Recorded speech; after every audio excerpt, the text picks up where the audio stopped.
Falar de Marcos Vinícius, né, que eu conheci na Universidade Federal da Bahia. Ele foi meu professor lá. Ele estava vindo do Rio depois de um doutorado. E a gente se conheceu, estava fazendo movimento estudantil. E Marcos, assim, foi uma boa novidade, foi um bom encontro lá na Universidade Federal da Bahia, na Faculdade de Psicologia, porque ele tinha uma energia militante que nós que estávamos no movimento estudantil, a gente precisava dessa parceria. E Marcos se aliou com a gente, né? Ele estava junto, ele não buscava supervisionar os estudantes ou dar linha, nada disso. Ele estava junto com a gente, enfrentando os problemas que a gente enfrentava, estava, de alguma maneira, incentivando a ação que a gente estava propondo. Então, essa ligação com o movimento estudantil, ela tem também com o espírito de Marcos, né? que tem a ver com a luta antimanicomial. Então, essa parceria, essa ligação que a gente teve com ele, fez com que no movimento estudantil, a gente trouxesse a questão da luta antimanicomial, da reforma psiquiátrica brasileira, e isso deu impulso para a gente criar um coletivo da luta antimanicomial, chamado Eduardo Araújo, que era um militante, um usuário de serviços de saúde mental. De lá, que Marcos apoiou bastante na rede de internúcleos da luta antimanicomial, e a gente criou esse coletivo e conseguiu, no ambiente acadêmico, mas também na cidade de Salvador, colocar algumas questões da luta, né, e ativar alguns processos. E, então, há do lado do professor ao militante, né? E essa relação entre professor e militante, pesquisador, ela foi importante, porque ele tem esse aspecto da formação. Ele formou muitos psicólogos em Salvador, né? Então, esse aspecto da formação para Marcos é importante. Várias gerações de psicólogos foram formados por ele, e também na militância, né? Essa dupla relação entre formação e militância. Eu acho, então, que Marcos tem esse legado muito forte. Ele formou várias gerações de psicólogos que buscaram na militância social uma nova psicologia, né? Produzir, pensar uma nova psicologia tem a ver com essa psicologia crítica de matriz de um pensamento do Sul, né? Que vai, de alguma maneira, frear uma hegemonia de uma psicologia crítica que é a hegemônica.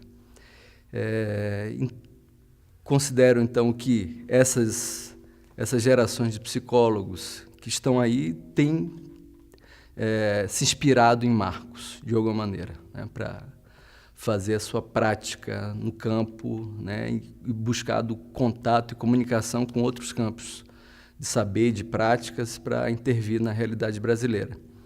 Então, eu considero que Marcos Vinícius, ou Marcos Matraga, ou outro heterônimo que ele adote ou adotou em vida, ele segue vivo, né? Marcos está vivo para nós, está vivo para todos nós que trilhamos essa jornada junto com ele, né? Marcos Vinícius está vivo. Ele tinha um espírito combativo, um espírito guerreiro, vamos dizer assim.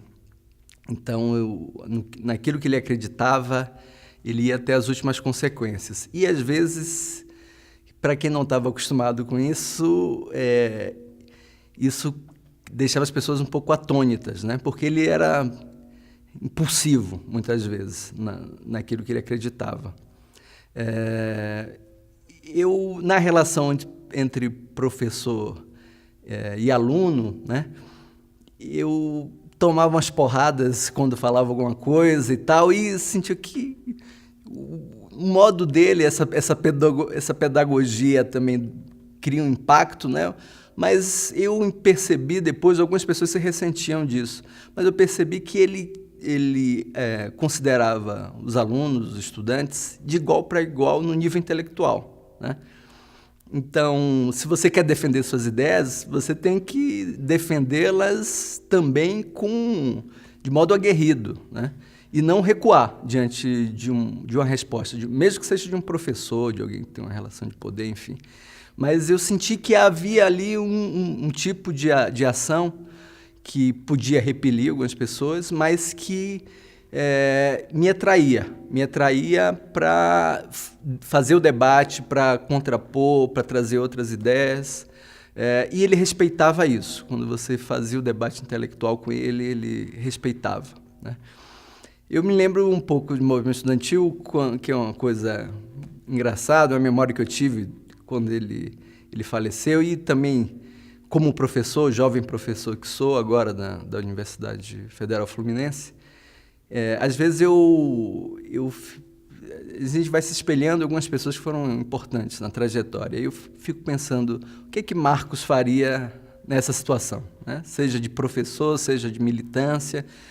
Então, Marcos funciona um pouco como um parâmetro para mim, né? Uma pessoa importante que algumas pessoas que fizeram parte da minha trajetória, eu penso, o que essa pessoa faria nessa situação? O que Marcos faria? Claro que meu estilo é um pouco diferente do dele, né? Mas eu tenho ele como esse referencial de militância, de integridade, de luta. Mas eu ia contar uma história curiosa, é isso, que ele chegou, a aula dele era muito cedo, segunda-feira, 7 da manhã, Psicologia da Saúde, e volta e meia eu faltava a aula, né? E ele chegou, mandou um recado para mim. Falou assim, olha, diz para o Rafael que não é porque ele está no movimento estudantil que ele pode faltar a minha aula, porque senão vai ficar a pecha para ele de que movimento estudantil é oba-oba, não se esforça para estar aqui, né? Não frequenta as aulas, está sempre fora. Então, eu acho curioso, porque ele